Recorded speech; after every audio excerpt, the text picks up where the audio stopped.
Fala, muchacho, tudo bem?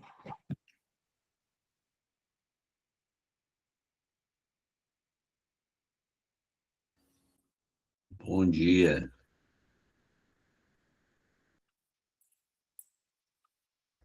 Estou resolvendo um negócio, nós vamos fazer uma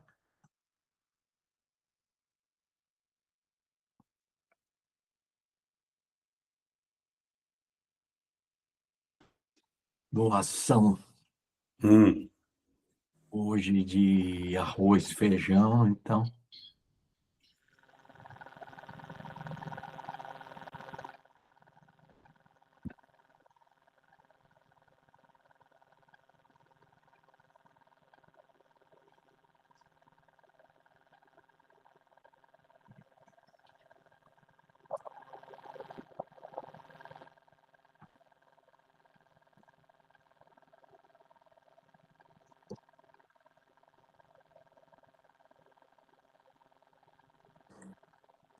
Bom dia.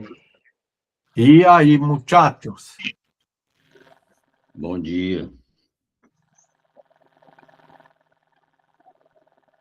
Feijão, faz tempo que eu não vejo você, né?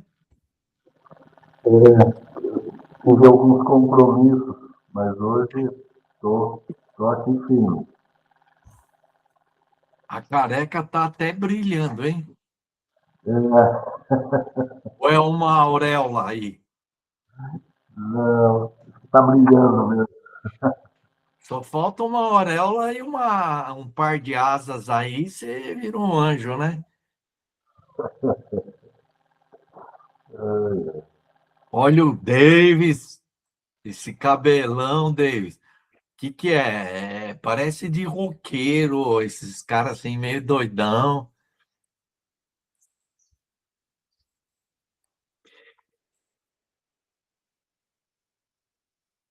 Liga o microfone aí.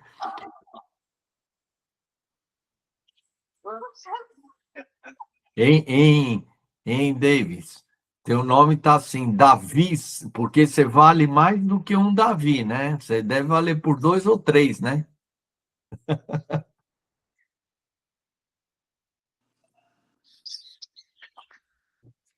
Bom dia, turma. Fala, Bom dia. Diomar. Estamos Ô, aí. Diomar, você aposentou de vez, está fazendo nada. Mais ou menos isso. O nada é um pouco muito para mim. Virou o Kojak, já que você está assim, já que não sei o que faz isso. É isso aí. Boa definição. Mas estamos aí, na graça do Senhor. Você pode orar, Diomar? Aproveitar e orar e a gente vai começar. Ó, sim. Paizinho, graça te damos pela oportunidade de estarmos juntos, né? Pela graça que o Senhor tem sido renovada a cada manhã sobre cada um de nós.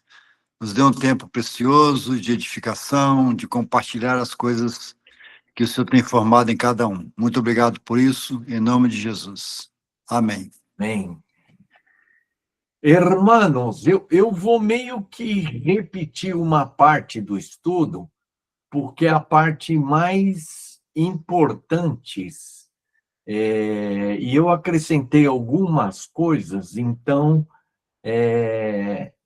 eu vou fazer uma repetição, mas e vou fazer no final um resumo bem geral do resto dos slides, para vocês terem uma ideia do estudo, ok?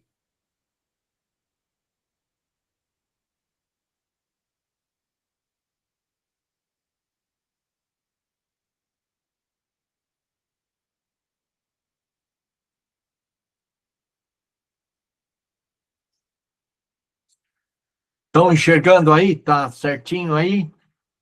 Porque Ok. às vezes não. Bom, o leão e o cordeiro na cultura moderna. Na cultura moderna, que é herdeira do pensamento grego-romano, o leão, a imagem que a gente tem é de força, poder, conquista, dominação, vitória, liderança forte, sucesso, né? Então, por isso que a imagem do leão é a imagem preferida dos cristãos hoje na igreja. Cordeiro é símbolo de fraqueza, passividade, submissão, ser vulnerável, ausência de força ou poder. Então, se eu disser para você, você é um leão, então aquela coisa da força, da vitória, da dominação, conquista, sucesso.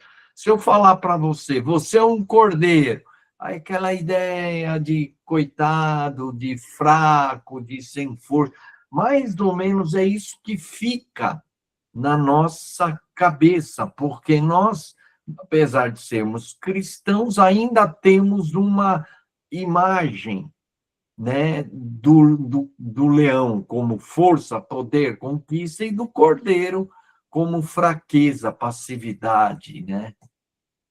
O problema teológico dessa leitura na igreja, quando a lógica é aplicada a Jesus, Jesus é visto como um Jesus forte, que vence.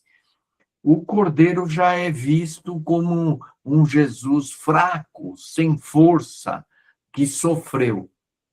Mas Apocalipse, ele vai mostrar o cordeiro de uma maneira que vai contra essa cultura moderna, esse pensamento, né, do cordeiro e do leão de maneira diferente. Vai mostrar que o leão vence porque é cordeiro, e vai mostrar que o cordeiro reina com todo o poder.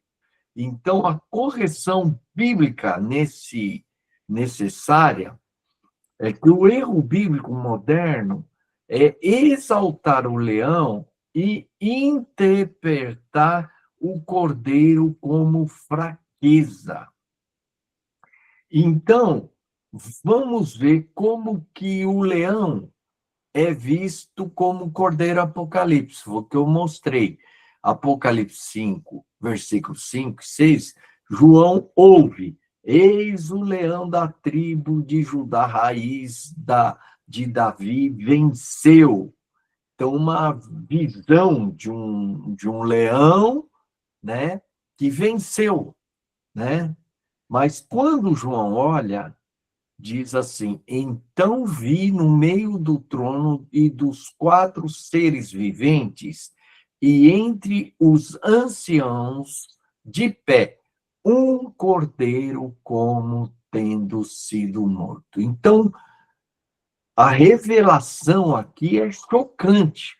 O leão que vence é visto não como leão, mas como cordeiro que morreu.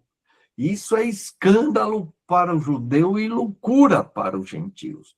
Os judeus esperavam um Messias, rei, poderoso, forte, conquistador, né? O libertador, mas ele veio como cordeiro. Então, o cordeiro, para o judeu, ainda assim, era o símbolo de fraqueza, de sofrimento, né, de sacrifício para expiar os pecados.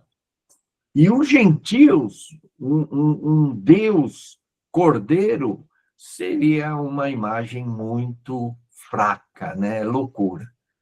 Então, nós temos que entender que Leão da tribo de Judá é um dos títulos de Jesus, mas a sua identidade, ou seja, quem Jesus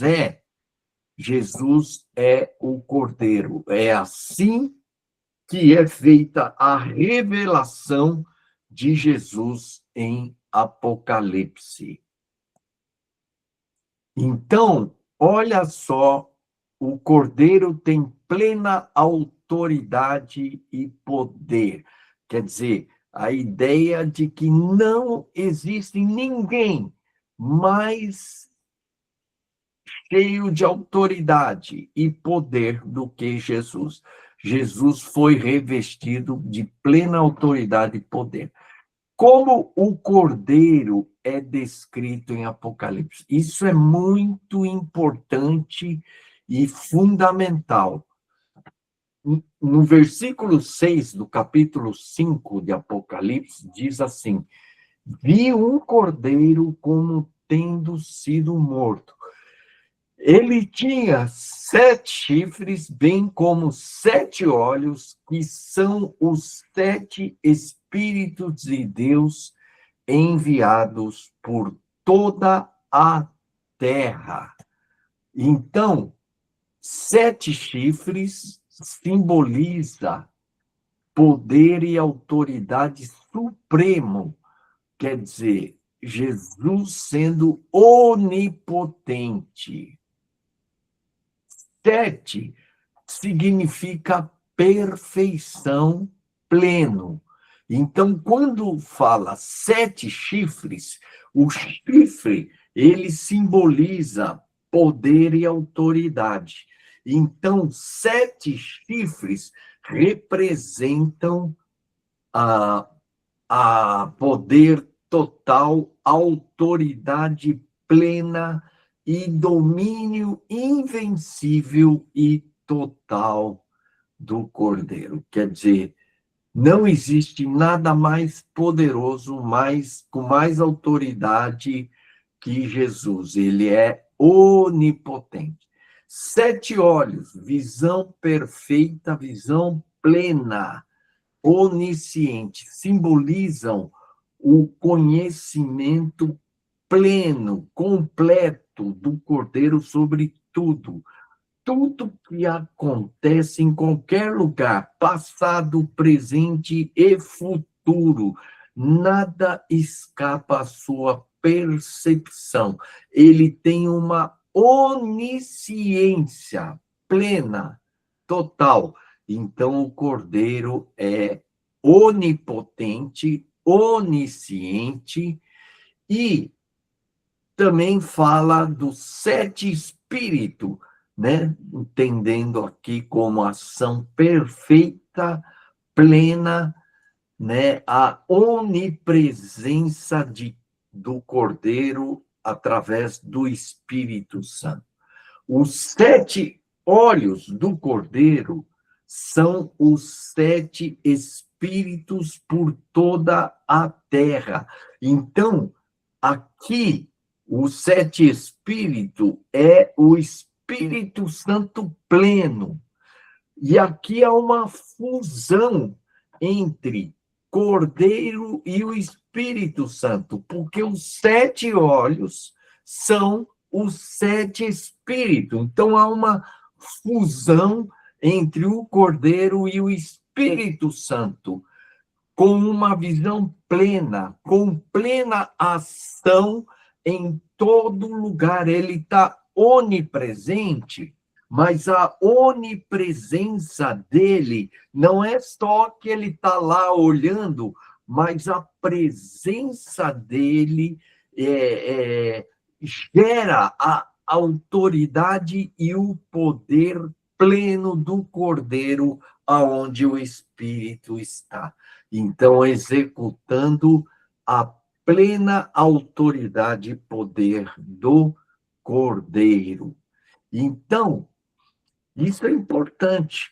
O Cordeiro em Apocalipse não é visto como fraco, mas como o Deus onipotente, onisciente, onipresente. Então, essa descrição, né, que João vê do Cordeiro, ela é extremamente significativa, porque ela revela o Cordeiro como sendo onipotente, todo poder, poder pleno, onisciente,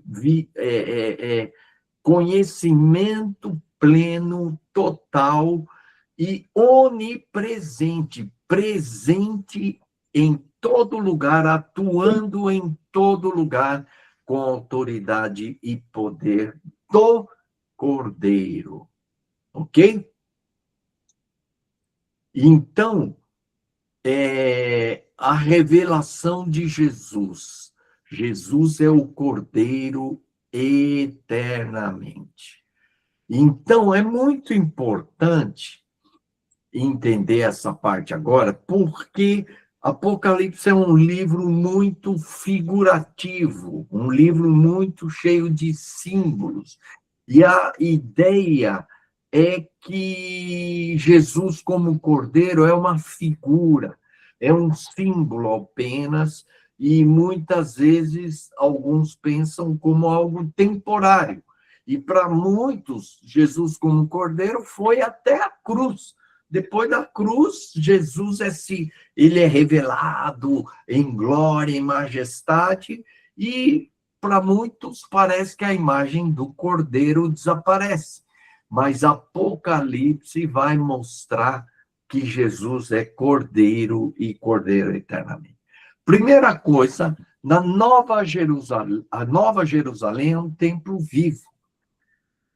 Apocalipse 21, 22. Nela não vi templo, porque o seu templo é o Senhor Deus Todo-Poderoso e o Cordeiro. Isso significa que na Nova Jerusalém não contém um templo.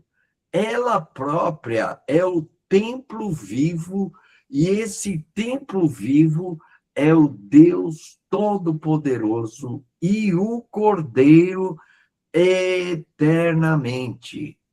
Então, esse templo é descrito como o Senhor Deus Todo-Poderoso e o Cordeiro. E esse templo não é um templo temporário, é um templo que vai existir por toda a eternidade.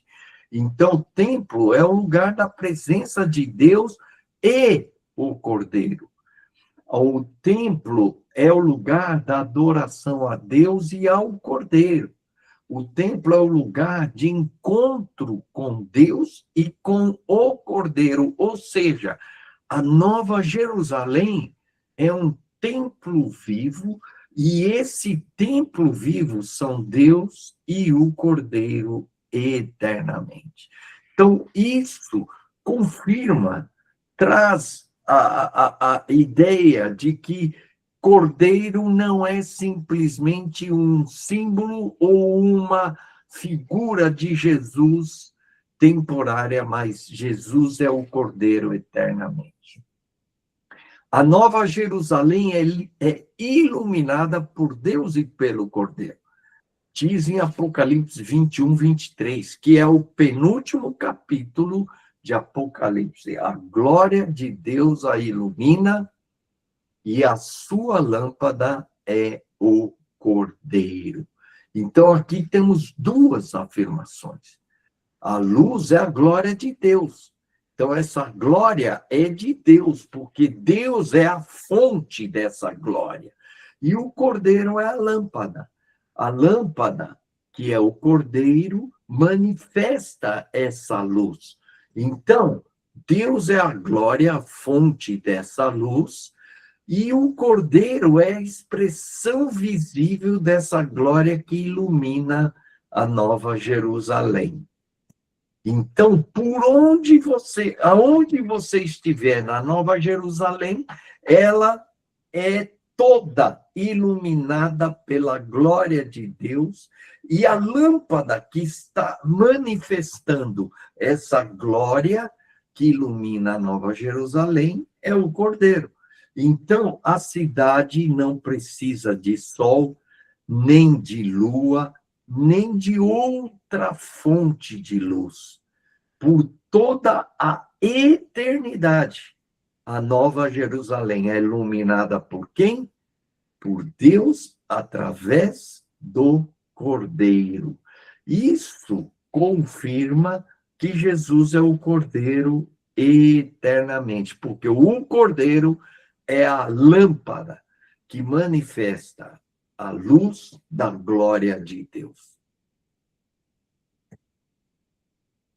Deus e o Cordeiro no trono e o rio da água viva. Apocalipse 22, que é o último capítulo, diz o seguinte: Mostrou-me o rio da água da vida, claro como cristal, que saía do trono de Deus e do Cordeiro.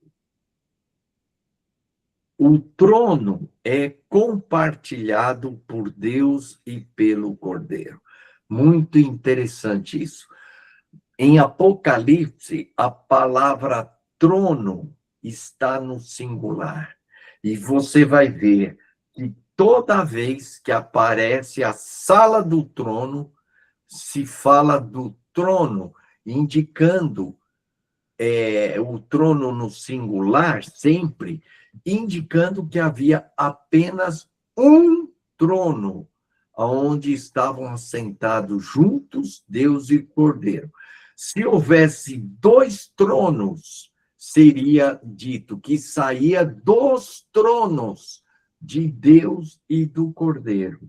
Mas quando fala de trono no singular, significa que havia apenas um trono onde Deus e o Cordeiro estão assentados juntos. Então, um único trono, os dois que reinam juntos. Jesus não reina ao lado de Deus.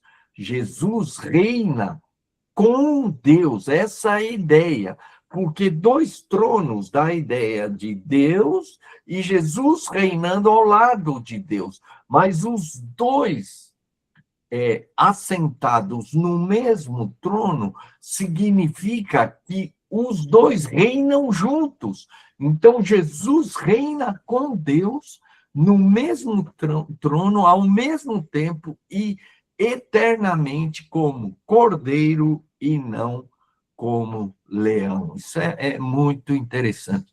Mostra a unidade perfeita entre Deus e o Cordeiro no governo eterno. E aí, o rio da vida, da água da vida, ele flui do trono. É a vida do próprio Deus fluindo eternamente. O trono é a fonte da vida. Deus e o Cordeiro são fonte de toda a vida eternamente. Então, é um rio que vai fluir por toda a eternidade, né, do trono de Deus e do Cordeiro. Então, isso confirma que Jesus é o Cordeiro eternamente. E aí as bodas do Cordeiro. Apocalipse 19 diz assim: regozijemo-nos, exultemos e demos-lhe a glória, porque chegaram as bodas do Cordeiro, cuja esposa a si mesmo já se ataviou.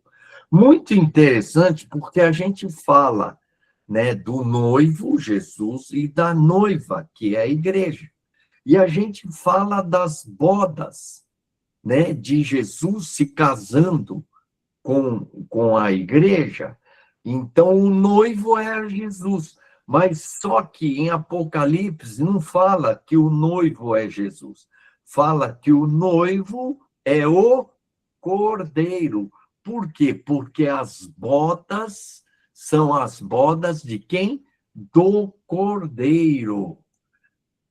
19:9 diz assim: então me falou o anjo, escreve, bem-aventurados aqueles que são chamada a ceia das bodas do Cordeiro. Então, o casamento de Jesus com a igreja é descrito em Apocalipse como as bodas do Cordeiro. E Apocalipse 21:9 diz assim: veio um dos 7 anjos que tinham as 7 taças cheias dos últimos 7 flagelos e falou comigo: vem, mostrar-te-ei a noiva. Quem que é a noiva? A esposa do Cordeiro. Irmãos, isso é também muito importante, muito significativo, né? A igreja, que é a noiva, está se unindo com o noivo, que é o Cordeiro. Então, qual que é o significado de bodas do Cordeiro? Significa a união perfeita, definitiva e eterna entre a igreja e o Cordeiro. É um relacionamento fundamentado no amor sacrificial que define a identidade eterna de Jesus como Cordeiro. A igreja é chamada de esposa do Cordeiro, revelando que a identidade eterna de Jesus como Cordeiro. As bodas de Apocalipse se refere sempre ao Cordeiro, nunca do leão. O momento de maior glória da história celebra o quê? O noivo Cristo como Cordeiro.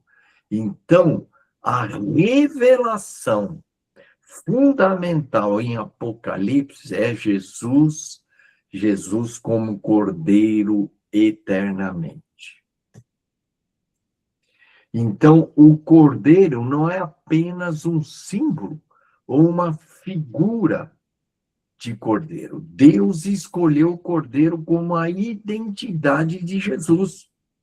Sempre que se olha no trono, o que se vê não é de alguém semelhante a um homem ou um tipo de Deus, mas se vê um Cordeiro. O céu adora Jesus como Cordeiro, não como leão.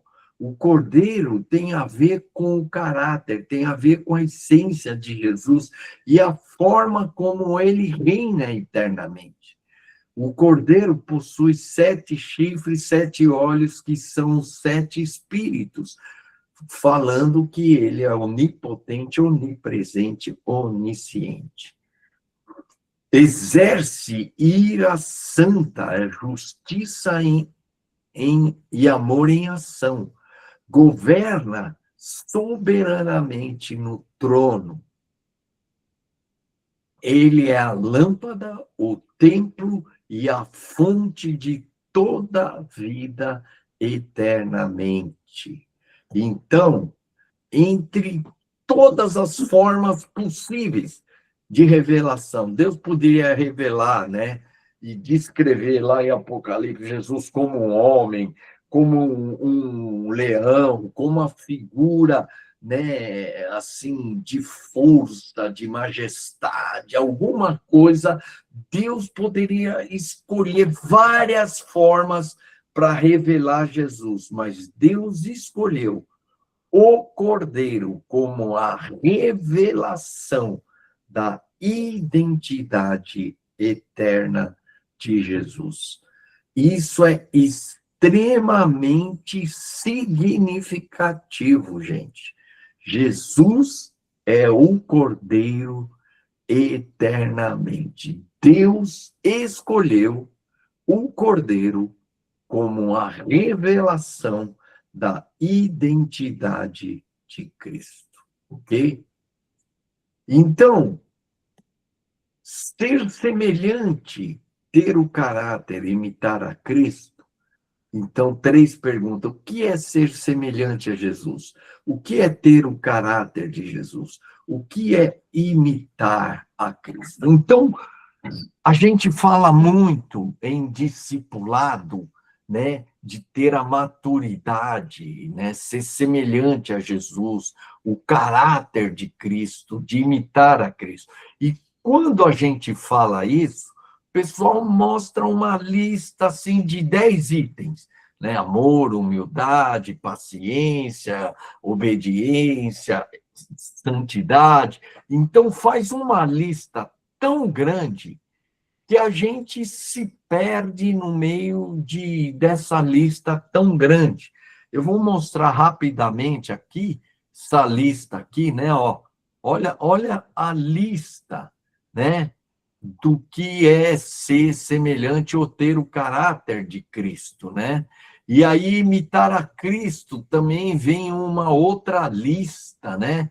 E aí, o que acontece? Por que a gente não consegue desenvolver? É tanta coisa que acaba diluindo, e a gente não consegue imitar ou ter a imagem do caráter. Então, o que falta? Falta essa revelação de Jesus como Cordeiro. Porque se queremos ser semelhantes a Cristo, temos que ser semelhantes a quem? Ao Cordeiro. Ter o caráter de Cristo é ter o caráter do Cordeiro. Imitar a Cristo é imitar o Cordeiro. Então, Jesus viveu na terra como Cordeiro, morreu como Cordeiro, ressuscitou como Cordeiro e continuou como Cordeiro e vai viver eternamente como Cordeiro.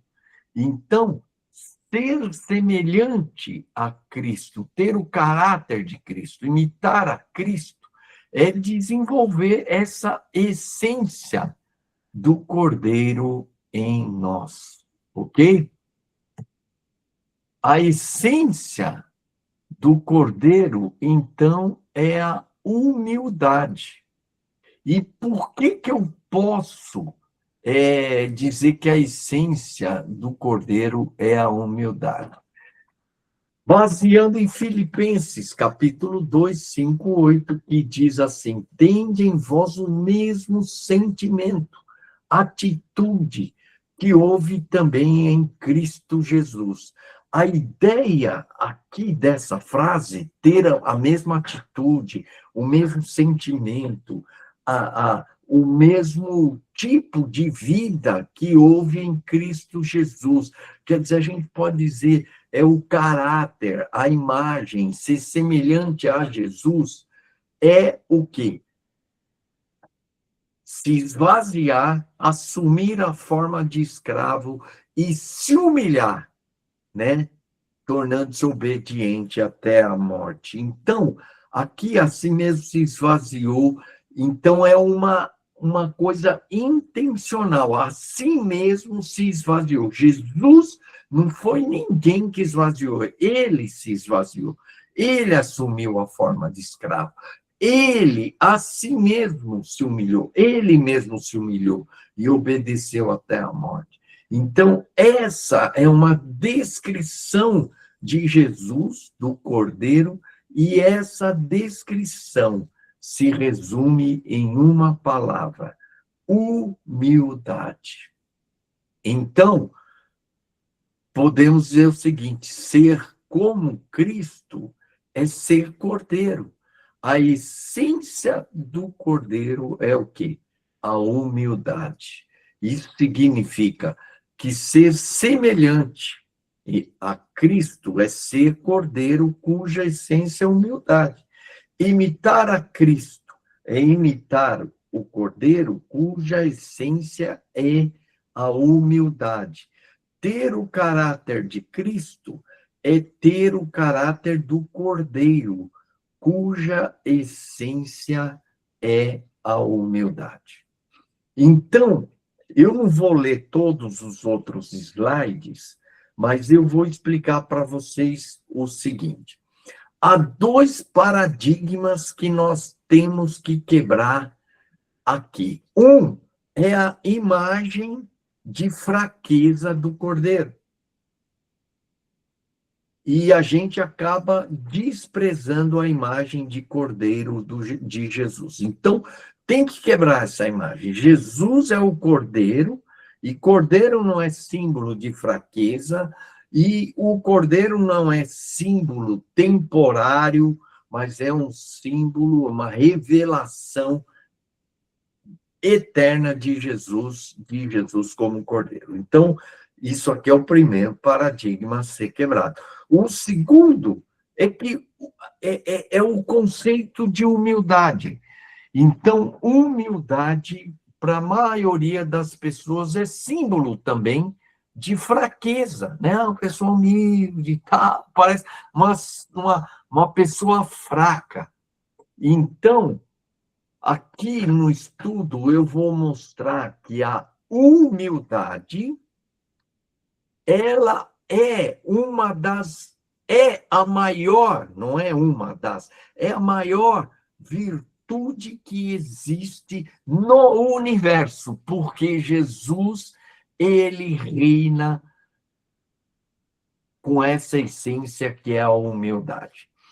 Então, como é que eu posso dizer isso? Porque a humildade é a raiz de todas as virtudes. Todas as virtudes, elas têm a sua raiz na humildade. E o amor, a base essencial, quer dizer, a essência do amor é a humildade. Lá em Coríntios 13, diz que o amor não se ensoberbece, não se vangloria, não se ufana, não se exalta. Então, se você for ver todas as definições que Paulo coloca de amor, ele fala, o amor é paciente. A paciente tem a sua raiz na humildade. O amor é benigno. A benignidade tem a sua raiz na humildade. Tudo não se irrita. Não se irritar tem a sua raiz na humildade. Então, mansidão, domínio próprio, tudo tem a sua raiz na humildade. Portanto, podemos dizer que amor é humildade, humildade é amor. E quando nós falamos do amor, o amor bíblico, ele é a maior força do universo. Por quê? Porque a Bíblia define Deus é amor. O que significa isso? Que Deus não contém amor. É diferente. Deus não contém amor. Deus é amor. Então, amor é essência de Deus. E Deus tudo faz, tudo age, tudo executa por meio do amor. Então, o amor é Deus, o amor é o Deus todo onipotente. Tudo que Deus faz, ele faz através dessa essência que é o amor, e o amor tem a sua raiz, que é o quê? Humildade. Amor é humildade, humildade é amor. Então, a humildade passa a ser, então, a maior força desse universo. Por quê? Porque Deus é humilde, Deus é amor. E falar que Deus é amor, Deus é humilde. E o Cordeiro, então, simboliza essa essência que é a humildade, e humildade é amor. Então, isso é muito importante enxergar.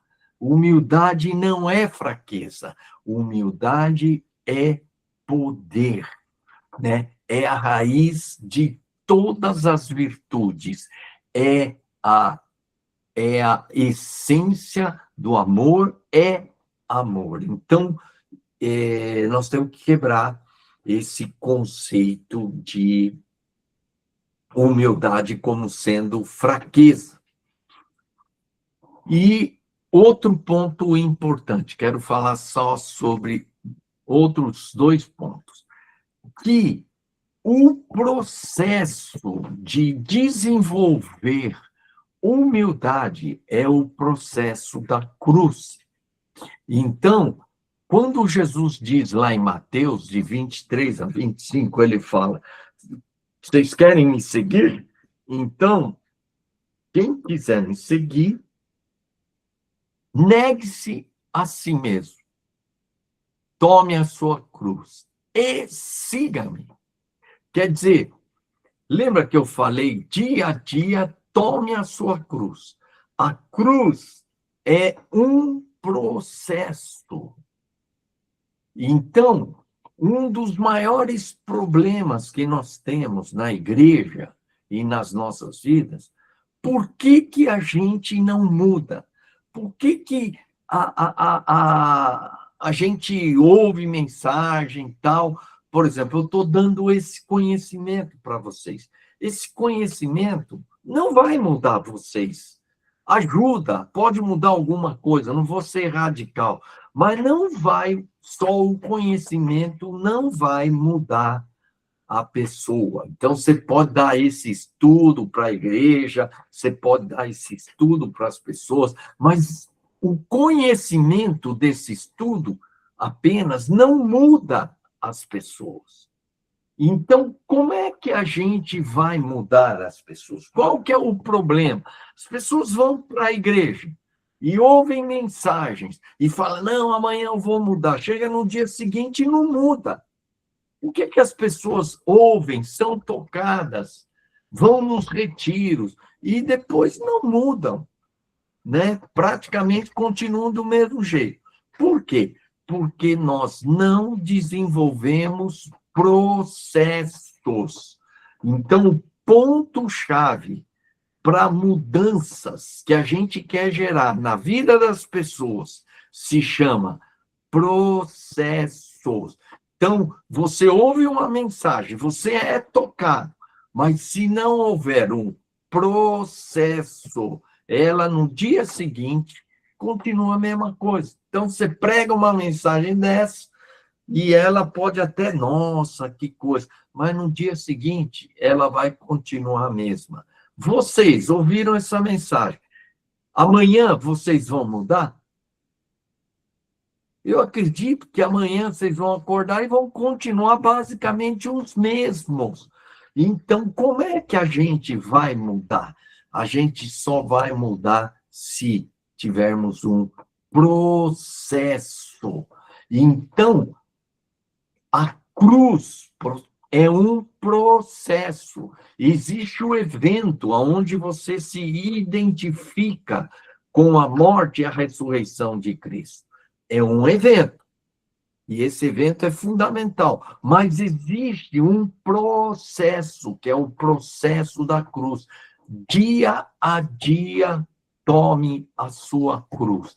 O dia a dia, a gente traduz como processo contínuo diário. Então, tem que ser diário. Esse processo da cruz tem que ser dia a dia. E eu comecei a entender que esse processo da cruz é o processo da humildade. Por quê? Porque negue-se a si mesmo, o que é? É você mortificar o seu eu, o seu ego, né? E tem a ver com a soberba, com o egoísmo, com a vaidade. E qual que é o oposto da soberba, do eu, do ego, da vaidade? O que é? É a humildade. Então, eu comecei a entender o processo da cruz como o processo da humildade. Então, o processo da cruz, e tem que ser diário, todo dia você tem que massacrar o seu ego, o seu eu, etc. e tal. Eu já dei alguns estudos sobre isso, mas aqui, novamente, eu estou falando do processo da cruz como o processo da humildade. Por que o processo da humildade? Você quer seguir a Cristo? Você quer ser semelhante a Cristo? Você quer ter o caráter de Cristo? humildade, é a essência do caráter. Você tem que ser cordeiro. E o cordeiro, como é que ele vai ser cordeiro na sua essência? Humildade. E o processo da cruz é o processo de transformar a gente no cordeiro, transformar a gente no caráter, na semelhança de Cristo, que na sua essência é humildade. Amém, irmãos? Então, existe um processo que tem que ser trabalhado, mas entender que esse processo vai tornar você a imagem de quem? Do Cordeiro. Esse processo vai tornar você semelhante a quem? O Cordeiro. Esse processo será você imitar a quem? O Cordeiro, cuja essência é a humildade. Amém, irmãos? Por último, eu vou falar sobre a ira, tá? Porque Apocalipse fala da ira do Cordeiro. Então, o que a gente tem que entender? E Jesus, ele viveu na terra como cordeiro. Ele foi injustiçado, foi massacrado, foi desprezado, foi esmagado e foi crucificado. Olha, Jesus passou por muitas coisas, mas ele não deixava o quê? Ele falava com autoridade para os fariseus, né? Então, ser humilde não é ficar totalmente calado, mas é exercer autoridade e poder com humildade. Humildade. Então, a humildade, ela vai se opor à ira humana. Então, não vamos confundir a ira humana. O que é a ira humana? É raiva, é desejo de vingança, é descontrole emocional, é agressividade. Você, né, ficar irado tem a ver com aquele sentimento explosivo de agressividade, né? Então, isso é a ira humana. Mas a ira divina, ela não é gerada por uma explosão emocional, não é gerada por um sentimento de raiva, de agressividade. A ira divina, a ira santa, ela é gerada pela justiça e pelo amor. Então, por exemplo, vou dar um exemplo simples. A disciplina do filho. Vocês são casados, a maioria de vocês, e vocês disciplinam os seus filhos. Quando você vai disciplinar, a disciplina, ela é o quê? Um ato de amor. E não um ato de raiva, não um ato de castigar. Então, quando a gente usa a palavra disciplina, é diferente de castigo. Castigo é você vai punir a pessoa. Agora, disciplinar, não, você vai corrigir. Então, eu sempre ensinei isso na educação de filhos, que você não castiga o seu filho, você disciplina. E você não pode disciplinar o seu filho com ira humana, com raiva, porque muitos pais só vão lá e disciplinam quando chega a raiva. Ah, agora você vai ver, e grita, e esperneia, e bate até no filho. Então, não é a ira humana, é movida por amor. E Deus corrige a quem ama. Então, a ira de Deus, ela surge da justiça e do amor, né? E não de uma ira humana, de uma raiva, de uma explosão emocional, ok?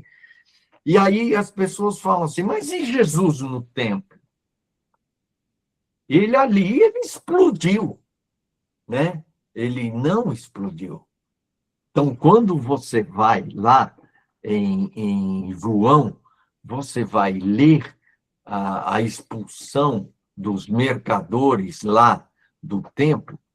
Primeira coisa, quando Jesus chegou lá e viu aqueles mercadores, né, a gente tem que entender o contexto do que estava acontecendo lá. Aqueles mercadores estavam explorando os pobres, estavam explorando as pessoas, vendendo, né, com ganância por um preço alto, e explorando aqueles que viajavam e não tinham condições. Então, Jesus não viu apenas comércio, Jesus viu ganância, Jesus viu exploração, né? Ali que estava acontecendo dentro ali da área do templo. Então, aquilo acendeu o quê? A justiça de Deus e o amor pelos outros. Não foi raiva de, eu vou castigar esse cara. Não. Falou assim, vocês estão explorando os seus semelhantes. Vocês são gananciosos. Vocês estão cometendo injustiça dentro de um lugar de justiça. Então, movido por justiça e amor, Jesus expulsou. Mas aí você vê, aí Jesus pegou um chicote e deu chicotada. A ideia é que Jesus deu chicotada em todo mundo, virou as mesas.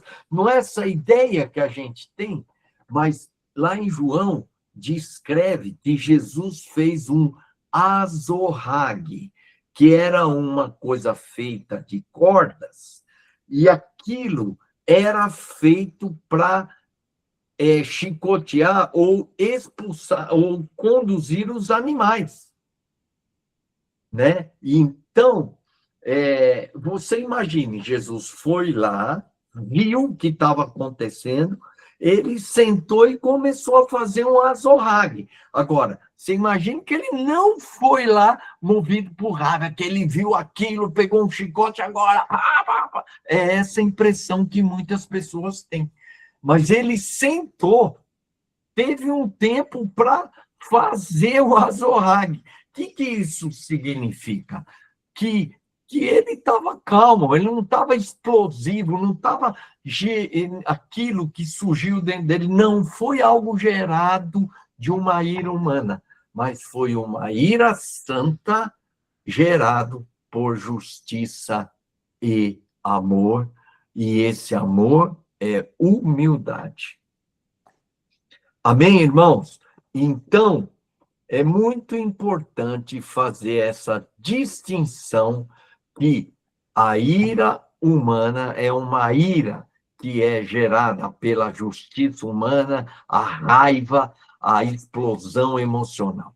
A ira divina é uma ira que é gerada por justiça, amor e, podemos dizer, humildade, porque amor é humildade. Então, é uma ira santa, pura, não é algo explosivo vindo de uma emoção descontrolada. Então, quando Deus exerce a ira do Cordeiro sobre as nações, não é Deus com raiva, com descontrole, explodindo e falando, agora vocês vão, né, jogando raios e mandando terremoto, fogo. Não é um Deus irado segundo a ira humana. É uma ira santa, pura, que é gerado pela justiça e amor e humildade. Irmãos, esse é o estudo, então. Alguém quer fazer alguma pergunta? Quer fazer algum comentário? Pode fazer agora Não longo, hein, gente? Não é para pregar em cima da pregação.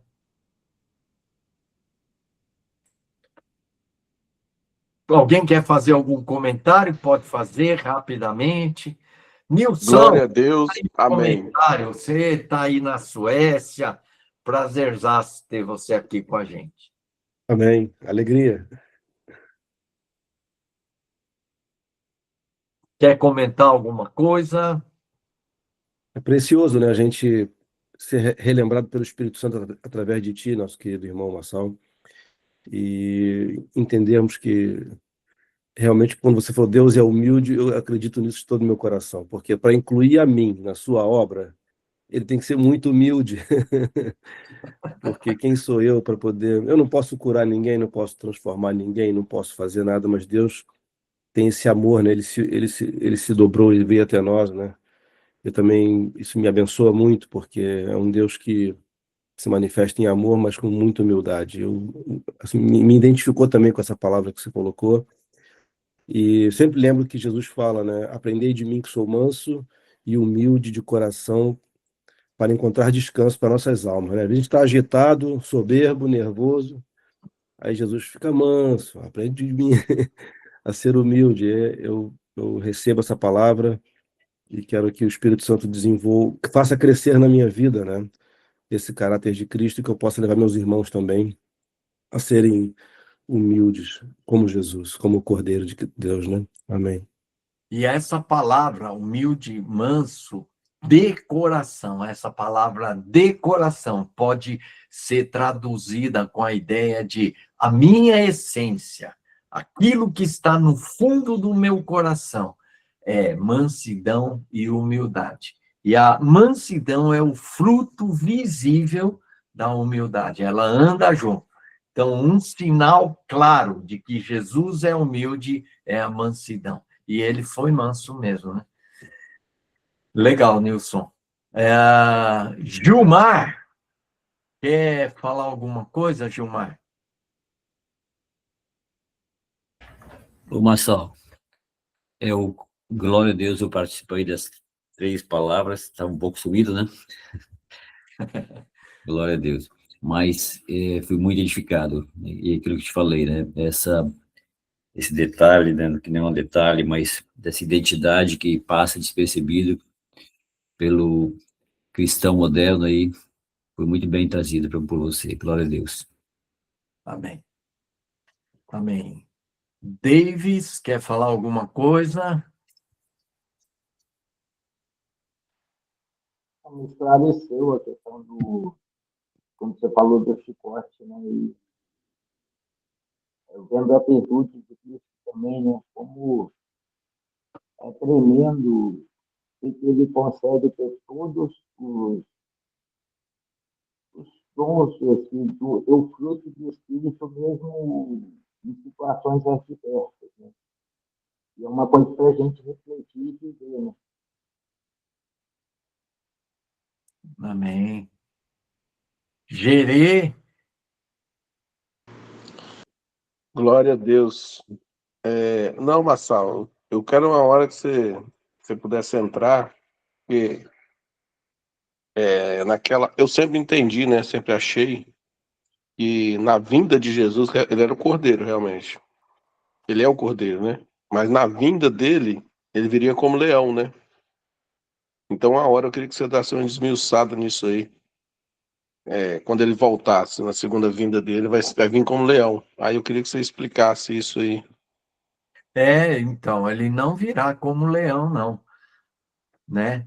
Ele venceu como um título, como leão da tribo de Judá. Mas quando João olha, vê ele como cordeiro. Então, a grande revelação é que Jesus, o leão é um título de Jesus, mas cordeiro é a revelação de quem ele é. Então, dentre as muitas figuras, Deus poderia usar figura de leão, uma figura de um homem, de uma glória, podia usar tantas coisas, mas Deus escolheu Jesus né? Revelar Jesus como Cordeiro. Então, Jesus é o Cordeiro eternamente. Então, quando ele volta, ele virá e vai haver as bodas, né? As bodas é quem? A igreja e o Cordeiro. Então, a gente tem uma ideia errada, é isso mesmo. A ideia é que ele virá como leão, não vem, não. Ele vem como cordeiro. Esse é o grande paradigma a ser mudado, né? Jesus é cordeiro eternamente. E não será só no Apocalipse. Ele vai continuar, porque ele é o templo vivo, ele é a lâmpada que manifesta a glória. O casamento será com o cordeiro. Ele está assentado no trono, junto com Deus. Esse é outro paradigma. Não são dois tronos. É um trono onde estão assentados Deus e o Cordeiro, mostrando o Cordeiro reinando com Deus. Não é o Cordeiro reinando ao lado de Deus, mas junto com. Então, os dois reinando em conjunto eternamente. E Jesus reinando como Cordeiro. É o trono de Deus e do Cordeiro. Então, é muito Eu forte. sempre pensava, assim, realmente, eu achei magnífico a gente viver como cordeiro, realmente isso aí está certíssimo. É claro, né, que a gente precisa entender esse espírito do cordeiro, mas eu achava que quando ele viria, eu teria que, para vencer os inimigos dele, né, na segunda vinda, ele viria como leão. Mas a gente começa a entender, né, realmente vencer esses conceitos errados que a gente tem. Glória a Deus. E isso está permeado na igreja, essa ideia de leão. E você quer ser vitorioso, porque essa é a cultura do mundo, mas a cultura do reino é outra. Quem vence não é o leão, ela vence leão, mas o leão, ele é um cordeiro, na verdade, não é um leão. A identidade dele é cordeiro, ok? Pessoal, já avançou demais. Esse é o nosso último estudo do ano, né? Aí em janeiro, final de janeiro, por aí a gente deve voltar. Então, eu tenho alguns outros estudos muito interessantes, importantes, que o meu papel é quebrar essa cultura que muitas vezes a gente acha que é bíblica, mas não é, não. Amém? Irmãos, Deus abençoe, Feliz Natal, Feliz Ano Novo para vocês e que seja mesmo algo maravilhoso de Deus. E vamos ser cordeiro, hein? Ser mais parecido com Jesus. Nilson, vamos estar em contato aí, hein? Tá bom? Segunda-feira a gente se fala, né? Tchau. Segunda-feira. Um abraço pra você. Osli quer falar, meu Sal. Tá bom, Deus abençoe vocês. Até o ano que vem, né? Toma, Sal. Osli quer falar. Deixa ele falar. Ah, tá, fala. Pode ir desligando, quem precisar sair, pode sair. Amém. Duas coisas só. Uma é ver o Nilson, me alegrou muito o coração hoje. E outra é a questão da humildade, que a gente sempre tem que ouvir e reforçar isso em nós, né? O Nilson eu conheci quando eu estava lá na Inglaterra e agora estou revendo ele. Eu ainda vou procurá-lo para conversar com você, Nilson. Amém. Um abraço, foi muito bom. Um presente de Deus. Amém, que alegria. E, Marçal, quando é que a gente vai receber o PowerPoint? Rapaz, eu tô revisando ele, mas eu vou mandar para vocês aqui no grupo, tá? Eu preciso dar uma revisada. Cada vez que eu reviso, eu mudo ele. Mas eu vou dar uma... Não vai esconder o ouro, né? Não pode esconder o ouro, tem que compartilhar, pô. Tá bom, eu vou... Sabe que Olha, o profeta... E que fez Jesus vencedor na sua essência é humildade. E é isso que ninguém tem nesse conceito. pensa que é Amém. poder, que é... A humildade é o aqui hoje. Pai de Jesus, vitorioso, Amém. e ele reina eternamente com humildade. Amém? Lá na Massal, Amém. Massal, Beijão, queridos. Até segunda. Massal News. Gilmar. A segunda.